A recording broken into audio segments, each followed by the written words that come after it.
Capacitor. A capacitor is a device that is capable of storing charge and electrical energy. It essentially consists of two conducting surfaces separated by an insulating material. The conducting surfaces are called plates of the capacitor and the insulating material is called dielectric.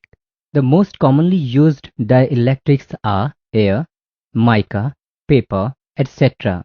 The capacitor may be in the form of parallel plates, concentric cylinders or other arrangement.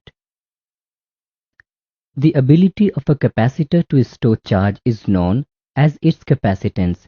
It has been found experimentally that charge Q stored in a capacitor is directly proportional to potential difference V across the plates of the capacitor. That is, Q is proportional to V, or Q upon V is equal to constant is equal to C.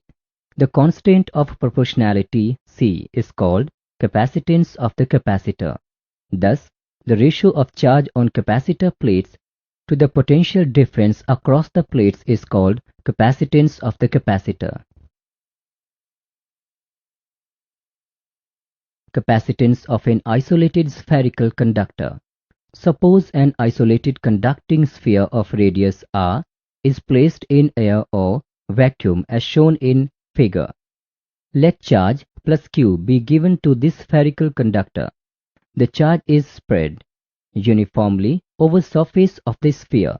Therefore, in order to find the potential at any point on the surface of sphere, we can assume that entire charge plus Q is concentrated at the center O of the sphere.